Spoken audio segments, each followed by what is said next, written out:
So this all brings us here to today, where I announce that I am retiring.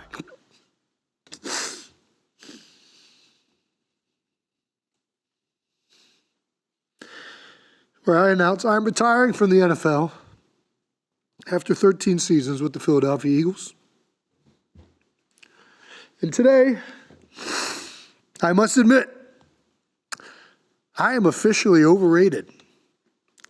Vastly overrated. But it took a lot of hard work and determination getting here. I have been the underdog my entire career, and I mean this when I say it. I wish I still was. Few things gave me more joy than proving someone wrong.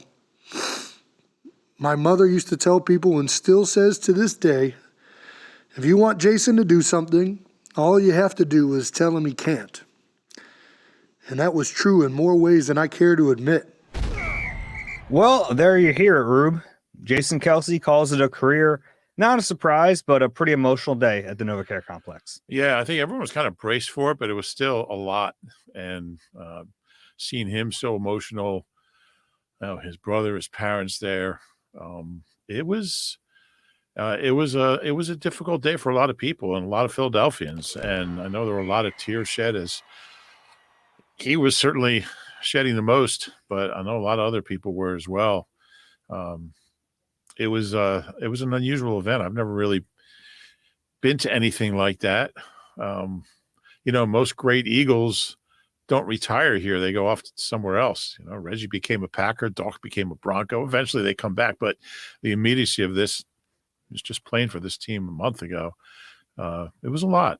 And I think I still don't part of me still doesn't believe he's really not going to play football. I mean, it's just been such a fixture in the middle of that O-line for this team for so long. It's just hard to believe he's not going to be there day one of training camp, but time moves on. It does. You're right. It was a strange day, but it was cool. I thought he did a really good job. In the beginning, I was worried for him because I was thinking, I don't know if he's going to make it through this. And I think he was really thinking he wasn't going to make it through it either. And we were talking just before he started, a few minutes before he started. And I said, how long until he starts crying? And you said, imminent. I said 30 seconds. No, sooner than that. And it was instantaneous. He's such a pro. Like, there were times where I know he was really struggling, and he would just make this, he would just make this sound and then get himself together. It was, being in that room when he's sitting up there crying, and you can see the tears just dripping off his face. And, Travis is right there and his parents are there. His wife is sitting right in the front across from us. It was a very kind of naked moment where you're just seeing this guy that we've all just admired for so long, and just seeing him so human and so vulnerable and emotional. It's with his family right there. You don't get that. Yeah. It was very well written too. Really, just like, we're both writers, and the way he structured it, everything flowed together. We always kind of love our segues. Yeah. On the pod, everything kind of fair, but everything really did flow well together. I thought it was well written. I did too. Maybe use an editor. It was a little long, but I thought it was good. Well, their podcasts are 2 hours, so I like that he kind of had 3 Stoutland quotes, like one at the beginning, one in the middle, one at the end. It was really well done from that standpoint. He covered a lot of territory, a lot of ground, a lot of memories, a lot of stuff that there's stuff I didn't know. I didn't know where he met his wife. I'd never heard that story. You never heard that story? Never heard that story. Oh, he's talked about that quite a bit. He met her on Tinder, and then he got so drunk that night, Bo Allen had to carry him home. I remember that. I didn't make the connection that was the night he met her. Oh yeah, it was after the Christmas party. Yeah. So okay, I thought she just randomly walked in. No, that night. No. Okay. Yeah, they were planning to meet. I thought he was going somewhere else with the Christmas party, but that was that 15 that Chip didn't show up? Yeah, there were some funny little moments in there. He lightened it up with some humor. He did. He had the year away for Howie. That was funny. He had the the 4'8" for Darren Sproles. I felt that one a little bit too. I was like, all right. That was a great observation. You know, a guy who's 6'9", like Jordan Mailata, who's not quite 6'9", can play the same sport as a guy that's 4'8", like Darren Sproles. He gave Mailata an inch, and he took like a lot away from Sprolesy. 6 inches away from. More than that. Yeah, 8 inches. Yeah. 8 inches. I forgot how many inches in a foot, but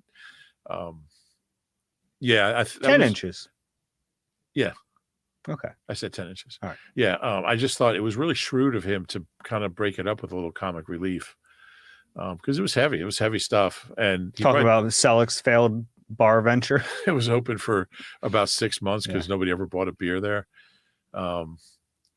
But it's he might have done that for his own. Like, if I put some little funny things in here, it'll help me get through it. Wouldn't surprise me. But like, there are naturally funny things, and like, he's going through the memories of his career. Yeah, a lot of the good memories are going to be funny, and they're going to be like things you look back on and smile about. And like, that's the thing. It was funny before it started. It was so quiet in the room. You could hear a pin drop, but it's not a sad day. It's a really cool day. It's a happy day. This dude played his whole career here. He gets to retire at the top of his game with relative health. Like, this is a really good day. Not many guys get to go out like that. I agree. And it was a little awkward before it started. It was so quiet in there. But it's weird because, like, I mean, usually if we're all in there before a presser, it's really loud. You know, everyone's, we're all making fun of each other. We're all talking. We're all yammering. But like with his family there and, all the dignitaries, it just seemed it's just really not much. I was like writing everyone down as I saw them walk in. Yeah. Here's this a pretty easy list of some of the people we saw. We saw his whole family. So Ed, Donna, Travis, his wife Kylie, Jeff Stoutland, Jeff Stoutland's son Jake. We had Jason Bernstein, his longtime agent, Connor Barwin, Nick Sirianni, and Kevin Patullo came in. We saw Julian Lurie there. I saw Jake Rosenberg, Don Smolensky, Brent Selleck, Big Dom was in there, and Big Dom had to go stop the landscapers during the middle of the presser. They're outside the door. Yeah. Yo, stop with the lawn mowing. I don't know, about 15 minutes. And then Kelce went on for another half hour after that. I thought there were some really great moments in it, and we have a few clips to play throughout this pod. And this is an extra pod, by the way. We'll deem it an emergency podcast. We want to just do the whole thing on Jason Kelce today. Yeah, we'll talk about the top long snappers in the draft. Yeah, we'll get to that stuff.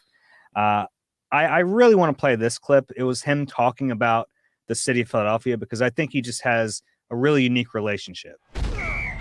It's only too poetic. I found my career being fulfilled in the city of brotherly love. I knew that relationship all too well. Some people struggle to play in this city. They can't handle the booze, the media, or our fans.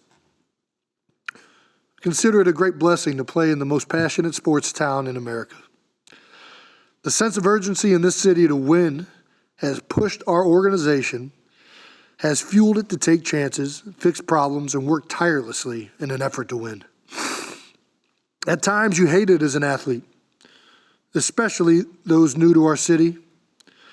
But when you've been through it enough, you learn to appreciate it. No one celebrates their own like the city of Philadelphia. Athletes become demigods in this city, even ones whose deeds span decades before.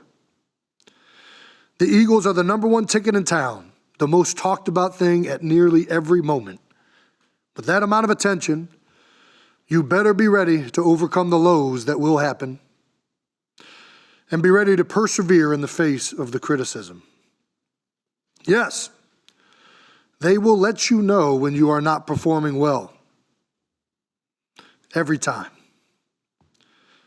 But they will also love you if you show effort, aggression, desire, the will to fight. They will love you in this city if you love it the way you love your brother. You will be loved by going above and beyond to show that you care, because they care. They've been caring for generations, in this town about this team, and they aren't about to accept a bunch of excuses and soft-ass nonsense representing the name on the front of the jersey, something they've invested their entire lives in. If you don't like what the fans and media are saying as a player, it's very easy. Love them, treat them like your brothers, and go out and play your balls off. Wear your heart on your sleeve, and I guarantee you change those narratives. He said a lot of those things before, Rube. He said them actually, I remember back in 2021, and there was a big talk about Ben Simmons at that time, and like, dude just didn't have what it took to play here.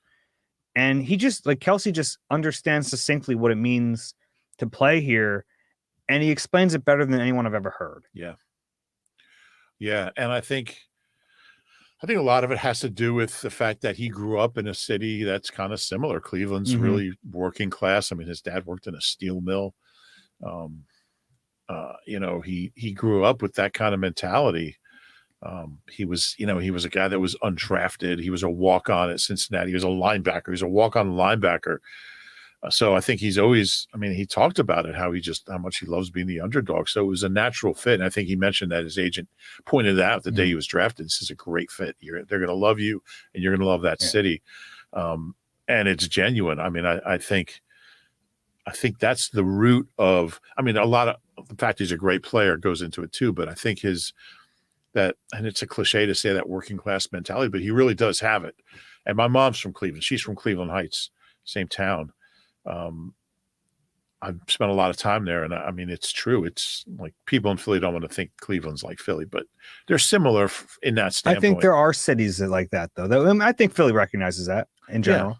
Yeah. There's not a lot, but I think Chicago, Buffalo.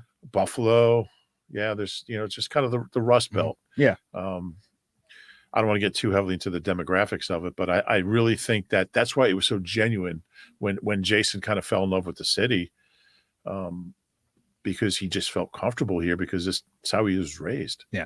Just recently, I don't know if you saw this, but Steven Nelson, former cornerback, kind of talked about how he wasn't right for this city, and it hurt his mental health, and he couldn't play here. And I saw people taking shots at him. Some people, I think that's true. I think he came out and said it, and it's something a lot of people won't be willing to say, but I've talked to other athletes who have played here, and they're like, it's not for me. Yeah. And I get that.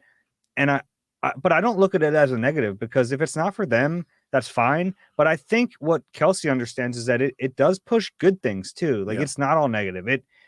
There's a high level of standard here, and when it's not met, you hear about it, and that can push the right types of people and players to perform better. I'm not saying it's always a good thing, but I think sometimes the negative aspect of that stuff gets overblown, and you lose the positive of it. I don't want to go too far off the topic of Jason, but I just wonder if guys who don't have the mentality to play here, or the whatever it is, the toughness, the mentality, can be successful anywhere else. No, I think they can. You don't think so? I think it's probably rare. No, I don't think it is. I think it is. No, I think this city's rare. There's more Ben Simmons. Ben Simmons, you see it. He goes to the Nets or wherever, you just see it. But Steven Nelson had a good year, I guess. Good year on a playoff team. Yeah, he played well this year. Yeah, I guess it's possible. It's a topic for another day. It's interesting. But it's worth bringing up today, because I think Kelce gets it better than most. Yeah, no doubt. He gets everything better than most. I like that right after he announces his retirement, he says he's overrated. Yeah. He believes it too. Yeah, he does. Yeah. Not as much as Landon. That's true. Some of the stories were great. He talked about the late Howard Mudd, who I know had a big effect on his career. Talked about all of his college coaches, the coaches here in Philly, his teammates, Andy Reid. One of my favorite moments from the presser was him talking about and I've heard him mention this before, the first time he saw Jason Peters in a pass set against Trent Cole. He said it was like a grizzly bear fighting a panther. Yeah. I like that. And then he said, I can't do this. I don't know if I can do this. And then he said, I saw the next few guys take reps like I could do this. That was another little comic relief moment. Yeah. I know who one of those guys was, but I'm not going to. I think we all do. That was a rookie as well that same year Mm-hmm. in 13 or in 11. I mean, did you have a favorite moment, a favorite like kind of passage or sequence? Yeah, I think it was him talking about the Super Bowl in 2017 because it was a comic relief moment. We actually have that clip queued up. I think we should play right now. I won't forget finding out in the 2017 Rams game that Carson Wentz had tore his ACL. The whole team had an uneasy feeling in the locker room, all of us questioning what this would mean, until Malcolm Jenkins addressed the team. He gave a very typical Malcolm speech, invoking confidence in who we were, and breaking it down with his patented, we all we got, we all we need. I won't forget Nick Foles having the game of his life on the biggest stage possible. And the biggest on the team going up to Doug Peterson and asking for the Philly special. And Doug Peterson having the biggest balls in the stadium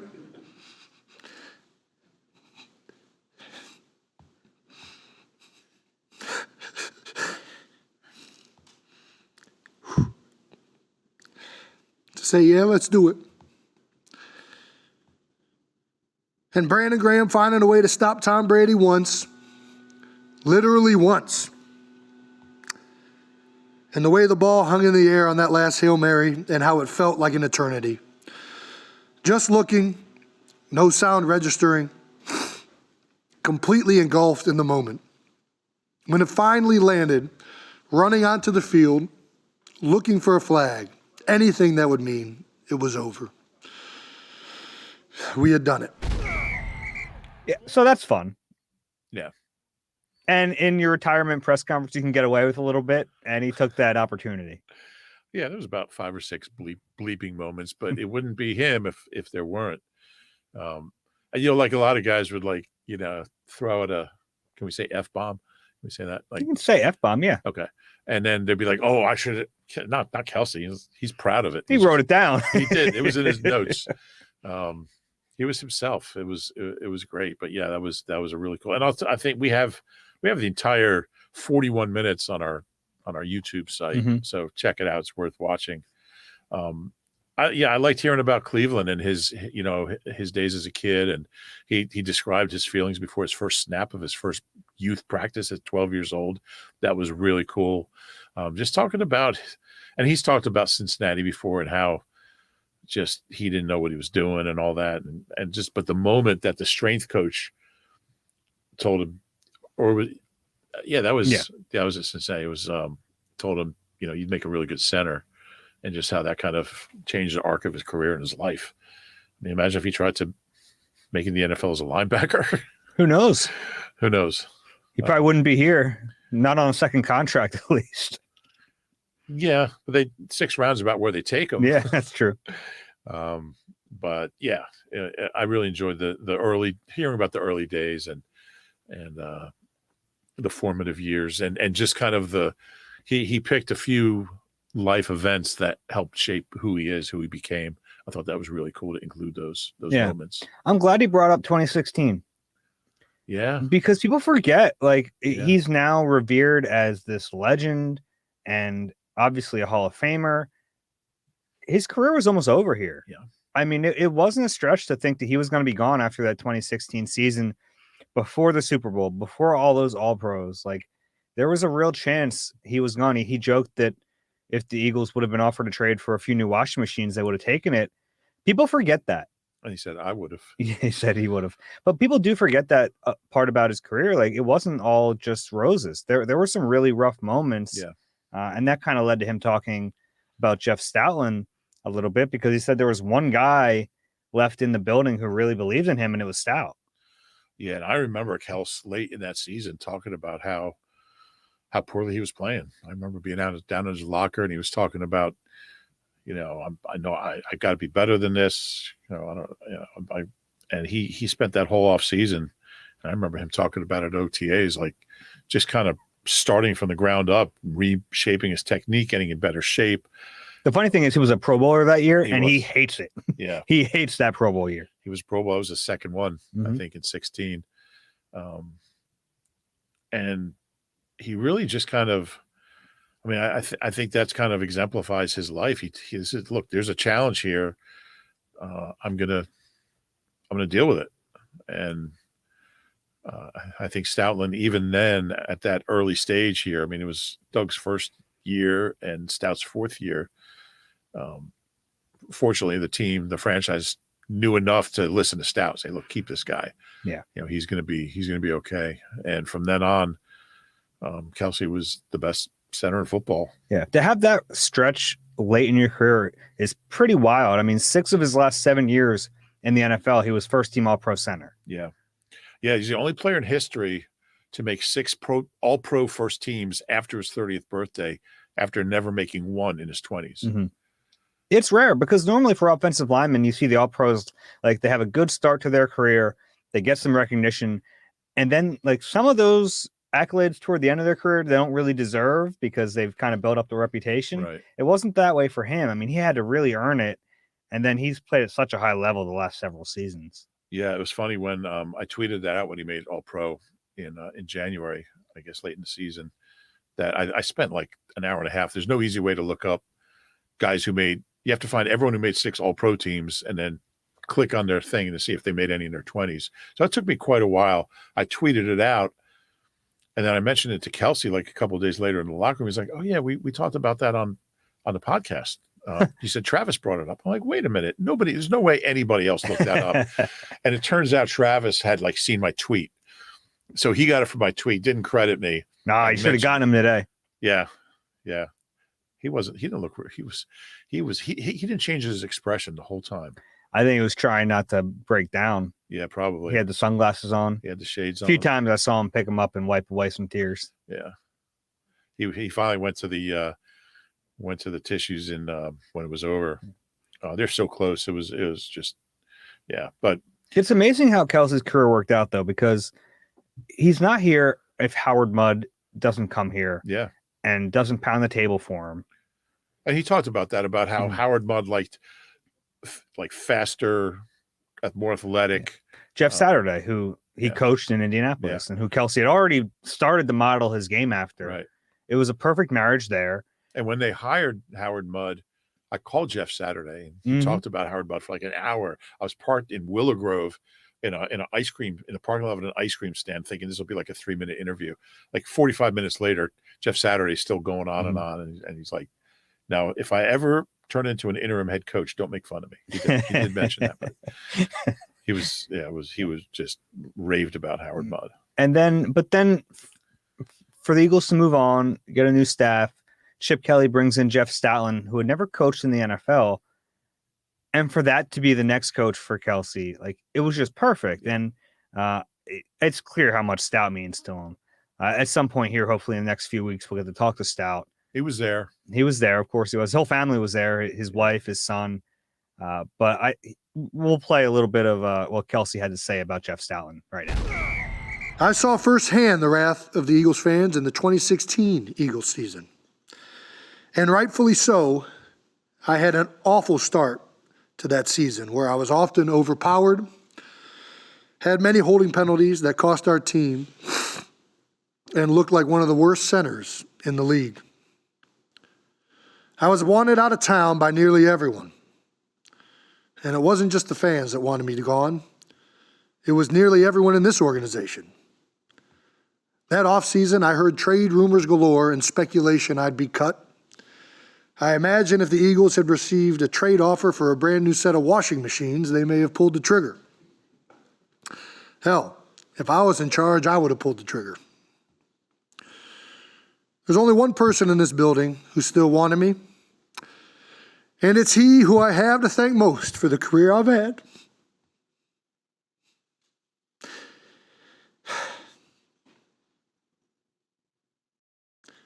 And that's Jeff Stoutland.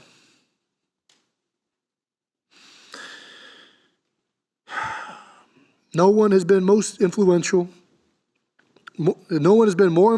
or meaningful to my success on the field in my career than Stout. I think one of the greatest things a human being can give another is belief. This world, life, it can be hard. It can challenge yourself to points of self-doubt, and that is a dangerous place to be.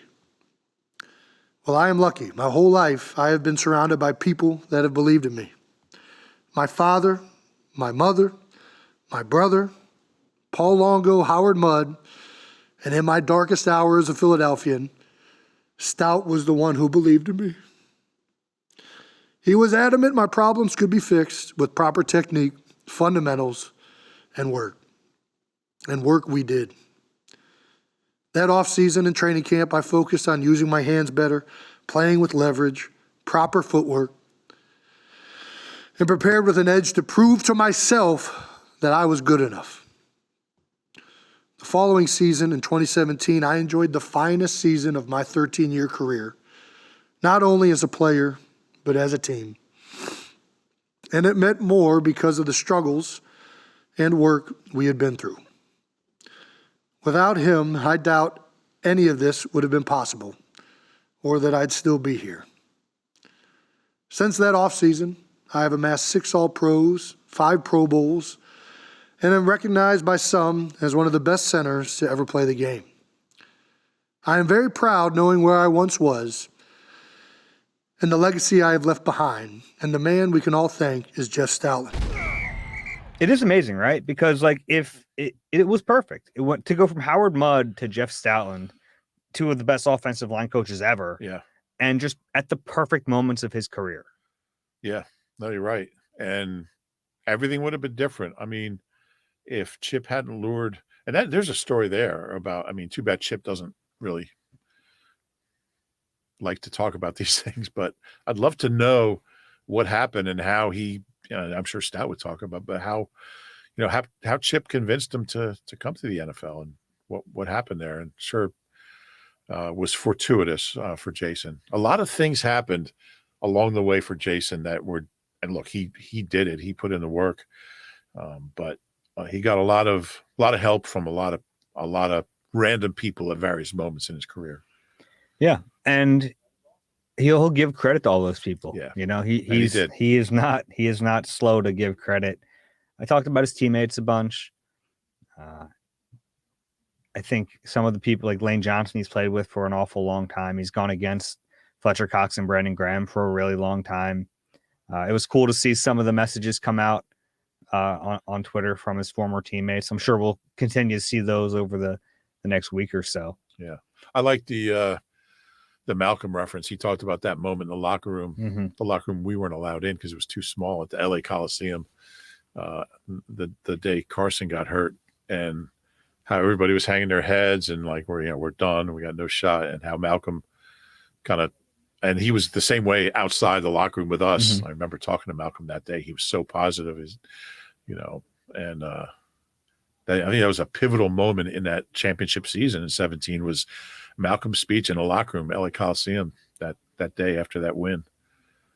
Give a nice shout out to Nick Sirianni. Yeah. A nice parting word for him and how much he enjoyed playing for him. He mentioned the roots are still there. He went with that metaphor a little bit. Yeah, which is, look, I think that's a nice thing for a legend who's leaving to say about an embattled head coach who's going to have to go on without him here. Yeah. I thought that was a nice little touch. Yeah.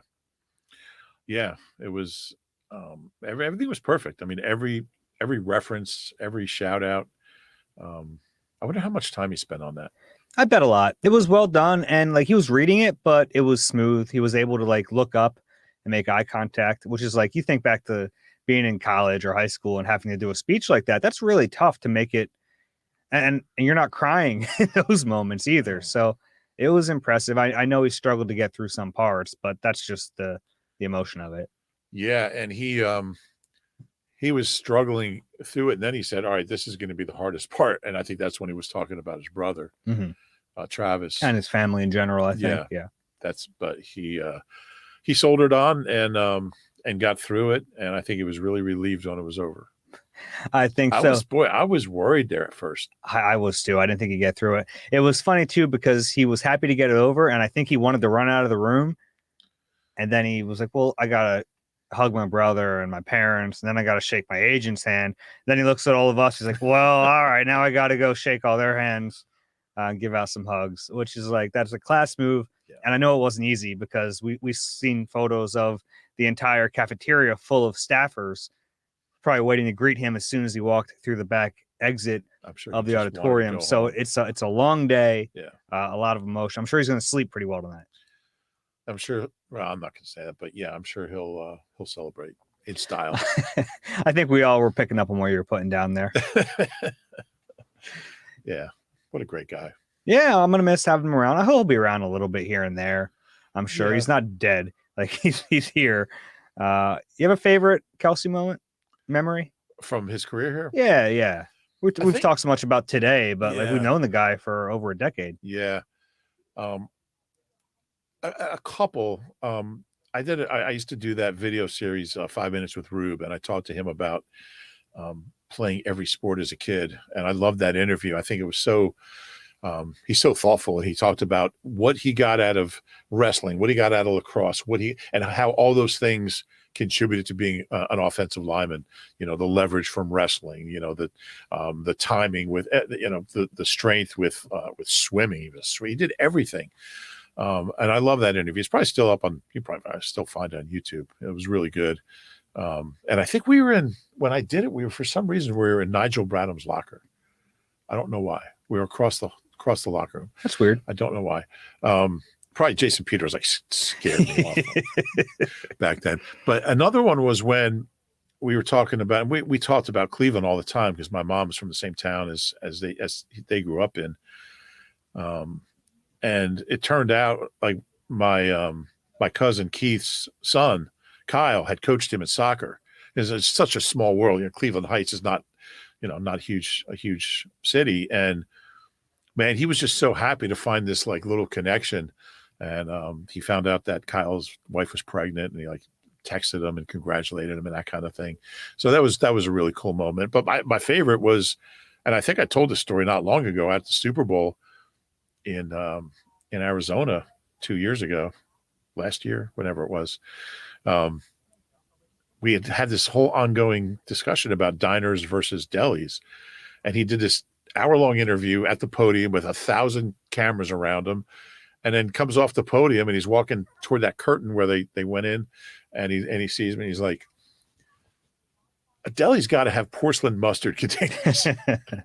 Like, it was just such a Kelce moment. But I just loved going back to his locker. You know, we chat about books and music. More than football, movies. I hadn't seen them unless it was The Fugitive. He was telling you about movies. He was telling me about The Fugitive. How about you? What's your what do you remember? I remember and someone actually sent me this today, but you remember the day him and Evan Mathis confronted a fan? Yeah. Basically I forget the sign said like "Fire Andy" or like "Time's Up Andy." Yeah. Outside the NovaCare complex, and Kelce was a rookie. Evan Mathis was in his first year with the Eagles. And they stopped and confronted the guy. Maybe they didn't go about it the best way, but it kind of shows you some of the characteristics he had, how loyal he was, how unafraid he was to do something. Yeah. And let's be honest, how hot-headed he can be at times. That's a good memory. Remember the day he beat the hell out of that trash can in the bubble. In the bubble. Yeah, that was pretty good. Yeah, those stand out. There was also the time I liked his theory about Applebee's. You ever hear this? No. I might be speaking out of school here a little bit, but he's retired. What the hell? His theory on Applebee's is that they're not actually making the food there anymore. They're just going to the grocery store and buying the pre-made Applebee's food and cooking that. Oh, the package. Yeah, like that says Applebee's on it. Boy, that's good theory. And there goes our Applebee's sponsorship. Yeah, well, there's always Red Robin available. That's good. He had a lot of theories.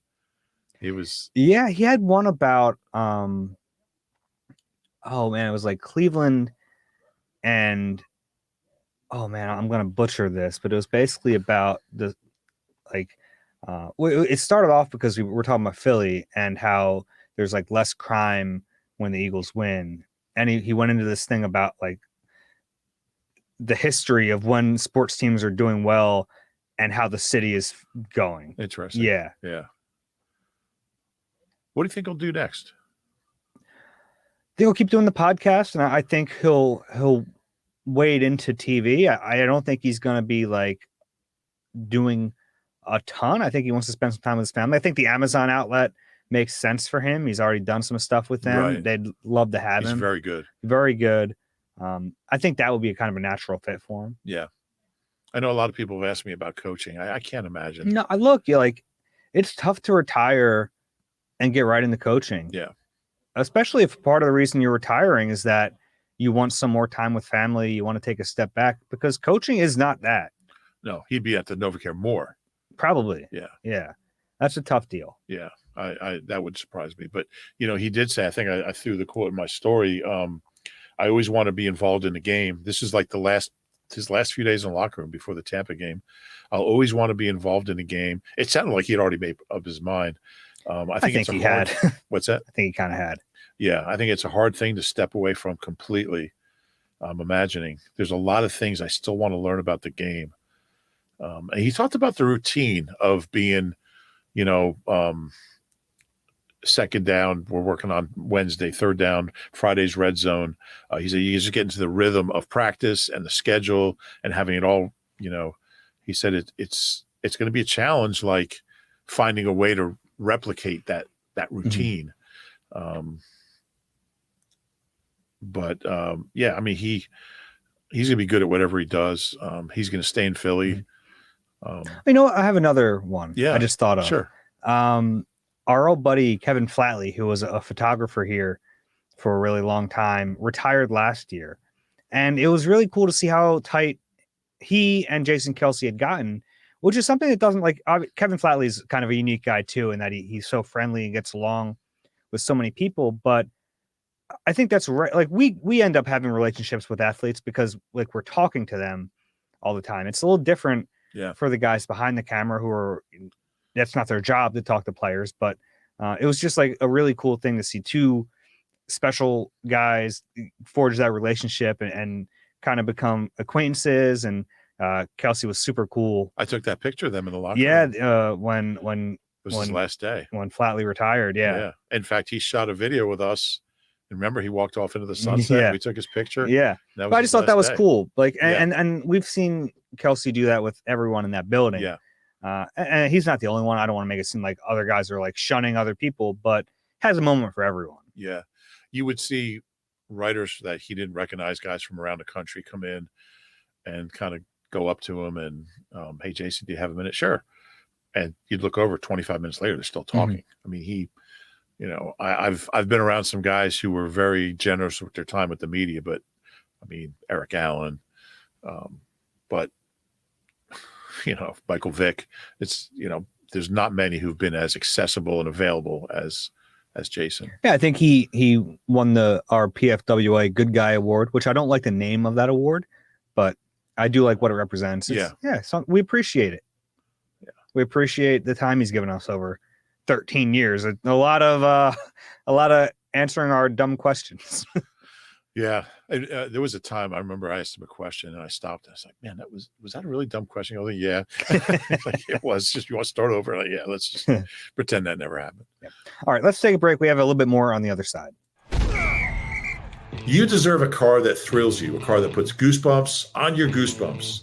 At Nissan, we got everything from turbocharged SUVs to 100% electric vehicles that'll make your heart beat faster. Experience the thrill for yourself and shop your local Nissan store at nissanusa.com today. Celebrity cook Steve Martorano brings his Italian-American cooking back home to Philly. Enjoy Martorano's Prime at Rivers Casino and Steve's famous meatballs with Sunday gravy, prime steaks, and more. Make reservations at Martorano's Prime on Open Table.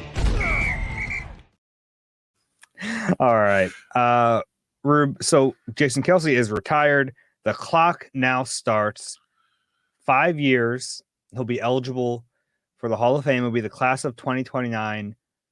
What are his chances? And what are his chances, do you think, of being a first ballot Hall of Famer? Interesting questions. Yeah. It's funny because like a few years ago, I started like every time he'd make All Pro, I started writing like, if he does this, this, and this, he's a Hall of Famer. He's got to do this, this, and this. Here's his chances. But now it's like that, it's done deal. I mean, he is a Hall of Famer, and I think he does have a chance to be first ballot. He's the greatest center of his generation. He's one of the, with like Bulldog Turner. I mean, there's like 3 or 4 guys, Jim Ringo, who finished his career with the Eagles. There's a handful of guys. I think he's one of 5 centers to make All-Pro 6 times, and the only one who's played in the last 40 years. He is, if not the greatest center of all time, certainly one of them in a very, very short list. And it's funny because people say, well, all pro doesn't mean anything, Pro Bowl doesn't mean anything, but that's what the voters use. Especially at a position that doesn't have stats. Yeah. If it's a receiver, you know how many yards he had. If it's a defensive end, you know how many sacks he had. We're not really keeping track of pancakes or like second level pull blocks. Somebody out there is, but yeah. Recent. Yeah, it's more recent, but I just think the eye test, you just watch him play. It was just so much fun watching him play. Mm-hmm. And let's be honest, his personality and his public persona is going to help. Yeah. And I mean, it's something that the media votes for, and the guy's never turned down an interview. And unfortunately, that does cloud some people's opinions. I think it's why T.O. didn't get in the first year, even though he should have, even though he's a jerk. But that's not the criteria. Yeah. But anyway, I really think it'll be the first year. And I know I'll be there in Canton when it happens, along with the rest of the city. I'll tell you what, if you want to get seated quickly at a restaurant, August of 29, everything will be empty here. The whole city will be in. I was in Canton for the Hall of Fame when Franco went in, Franco Harris, and Pittsburgh obviously is about an hour and a half, 2 hours from Canton, maybe less, and the whole city, it was all Steelers. It was really cool, and I think it'll be the same. And there was a ton of people out there for Doc from Philly, but I think Kelce, I think it's going to be like nothing we've ever seen before. I mean, there's so much love for him in this city, and so much more than just love, but just kind of kinship. He's one of us, and I never thought we'd see another player rise to the Doc level in terms of just adoration from this city. I think Kelce's there. Yeah, well, I do too. And did you ever think you'd see that again? No, but no. But then again, when Reggie left, I didn't think I'd see, and Doc comes along. When Van Buren retired, I never thought. You beat me to it there. There's only, I think, there's only 4. I know I put in the story somewhere. Only 4 Eagles who are in the Hall of Fame who spent their whole career in Philadelphia. Vic Sears, Bucko Kilroy from Philly, Northeast Catholic, I think, and Chuck Bednarik. That's it. So, I mean, I think, he talked about that today, how it was important for him to play his whole career here.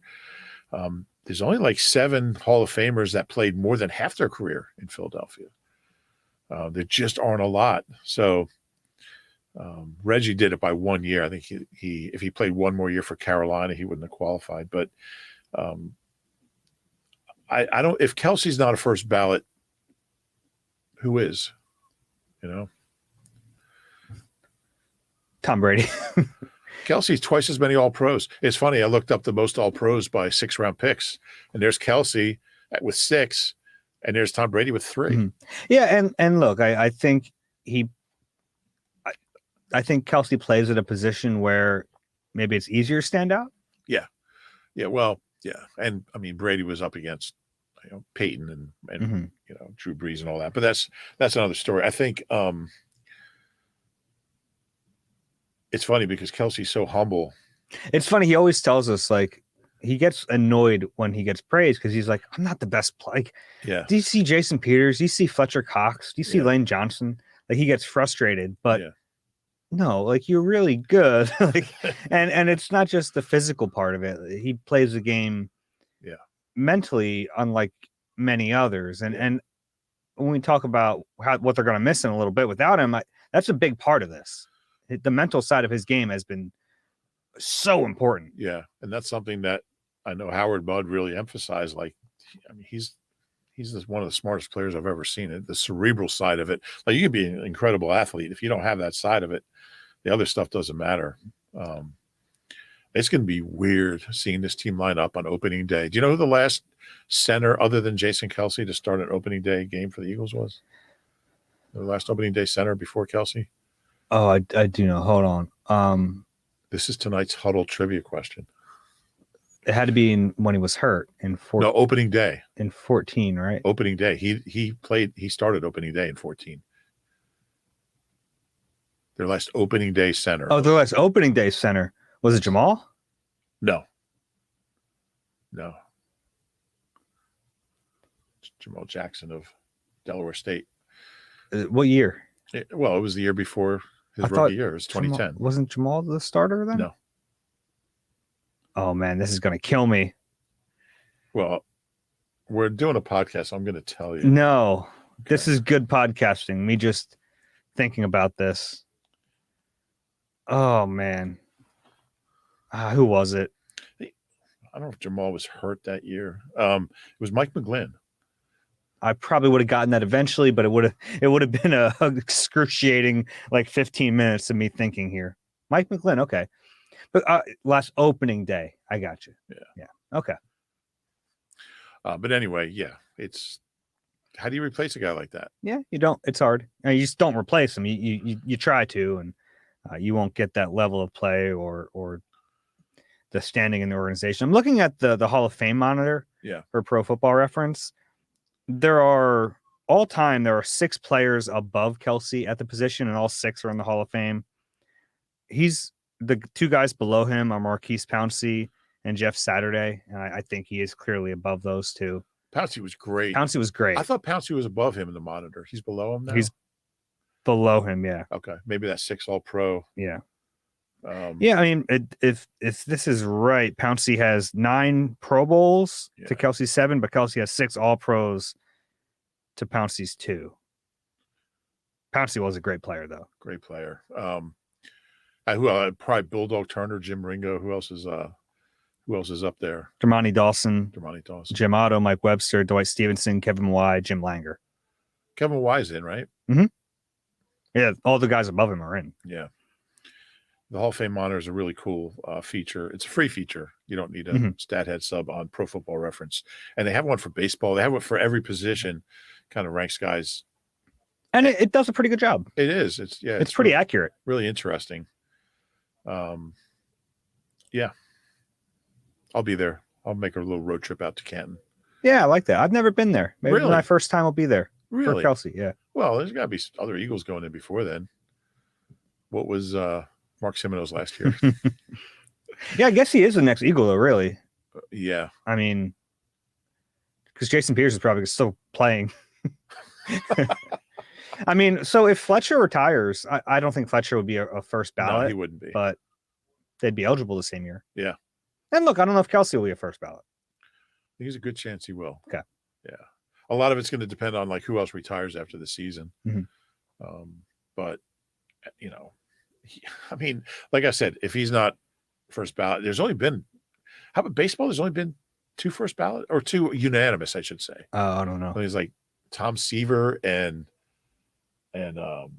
Mariano Rivera, maybe. I don't know that. Anyway, that's probably not a good topic for a football podcast. But if we see Corey Simon out there, we can ask him. Okay. You got anything else in the Hall of Fame or his chances? No, I tried to segue into how to replace him. I know you did, but I wasn't ready. Hall of Fame. Yeah, I didn't get the. It's if it's not your segue, then it's just no good. I pulled up the Hall of Fame monitor and I wasn't going to let it go. No, that's good. Yeah. So what do they do to replace him? It won't be easy. I think the most obvious answer is Cam Jurgens becomes the center. They drafted him in the 2nd round, 51st overall pick, to be the future center. I think that's what they do. Yeah, I think he'll get the first crack at it. I don't think he had a very good year. I think it was okay. At a different position. And I just wonder, I mean, center is more important than right guard. I wonder if he's got it in him. I don't know that. And I think he deserves the first crack at it. I'm intrigued by Landon Dickerson as a center. I get that. Do you really want to weaken 2 positions? And Landon and Mulata have such a good thing going on the left side and all that. But, man, I think Landon Dickerson could be like an all-pro center. And it's a more important position than left guard. Now, that raises the question, who's your left guard? I would not do that. I think it's something to think about. He might be a good center. I have a hard time believing he would be a better center than a left guard. Well, I think he'd be a better center than than Cam Jurgens. Why? I think he's a better player. Okay. I think it's unfair to look at Cam's 1 year at right guard and think that he wouldn't be a much better center. Okay. That's why I said, I mean, I think he does deserve the first crack at it, but he's also had some injuries that are concerning, which is ironic because that was the knock on Landon coming out. But it's kind of in the back of my mind. I would certainly give Cam Jurgens the first shot at it. And then it sounds funny in our Jason Kelce retirement presser to bring up that Sua Opeta and Jack Driscoll are going to be free agents. Yeah. So the Eagles are losing depth potentially. Each of the last 6 drafts, they have drafted an offensive lineman at some point. You have to imagine that's going to continue this year. Is how we still GM? With 8 draft picks expected. They're going to draft offensive linemen. Yeah. It's a question of how high and what positions. But I also think there's a chance that they could look at Lane and say, time to draft his replacement, or at least a guy who could replace him. Lane's been injured a bunch over the last few years. So you get a backup tackle, but a lot of these tackles can play guard too. So maybe you draft a tackle who can play guard and you say, okay, we'll move Cam Jurgens to center. Now Tyler Steen, who was a 3rd round pick last year, you and this rookie are going to compete for the right guard spot. Yeah, I think that's valid. I think Sua is, I mean, we joke about him, but I think he's solid. I think he's a solid guy, and I think there's a chance they re-sign him. I think, why wouldn't you? I don't think he's going to ask for a ton of money. He might end up being better than Tyler Steen. I don't know. Tyler Steen only started 1 game, so it's not really fair to. He was okay, but yeah, Kelce retires. It's like this domino effect, where the whole interior of the O line is going to be, up for grabs there. So. I mean, the funniest thing is the Eagles drafted Isaac Seumalo in 2016 to replace Jason Kelce. Yeah. Well, maybe he'll be a free agent in a couple of years. But I mean, now Isaac's had this long career as a guard, and it's all because Kelce got better and didn't leave. Seumalo's going to his 9th year. Yeah, it's wild. Yeah. They drafted him to replace Jason. They did. He played well for the Steelers last year. I didn't see a ton, but what I saw was pretty good. Yeah, it was pretty good. Going to his 9th year. How does that happen? I know that stuff makes me feel old. You're like, what in the world is going on here? Like Milton Williams is entering his final year under contract. You go, what? Like he's the young guy. Yeah, he just got here. Yeah. Do you still feel that way about Kelce? Like you're like, Kelce played 13 years. 13 years kind of feels like it. Okay. Yeah. I have an interesting thing with Kelce because his rookie year was when I first started covering the league. So it's wild to me to and I wasn't covering some of the middle. I left town for a little bit, right. but covering the entire career. You got that's all taken care of with the lawyers and everything. I left for another job, I should say, for a while. You sounded like, I know. I went away for a while. The cover of Night. That was another funny thing that Kelce said, by the way. He's like, I had favorite teams that lost my favorite players. We even had one team leave, one entire team leave, the original Browns. But anyway, yeah, they became the Ravens. But they kept the records. And now there's new Browns. It's weird. They should get all that history. Yeah, they should. Anyway. It's like how Houston should get the Oilers throwbacks. Yeah. Bothers me. Yeah. Anyway. But it's strange for me to have covered an entire career that lasted 13 years. Yeah, I can't imagine what that would be like. Well, I'm sure the first time it happened to you, though, it's kind of strange. Like to cover someone's, that doesn't happen very often. Yeah. But to cover an entire career like that it's weird to think about. Yeah, it's really cool. Yeah. That's all I've got. Anything else here? Gosh, it just occurred to me that Kelce's the first Eagle to make one Pro Bowl and play his entire career here since Mike Quick. Jerome Brown with an asterisk, I guess. Sure. But to retire as an Eagle, Mike Quick never suited up for another team. Any final words? No, I'll just miss him. Yeah. And yeah. All right. He did great today. If you enjoy the Eagle Eye Podcast, please do us a favor, rate and subscribe wherever you get your pods. If you're watching on YouTube, please click that like button, subscribe there as well. This was just a bonus pod. Emergency pod. Wanted to bring it to you guys fresh off of hearing from Jason Kelce. And in his words, that's all I got.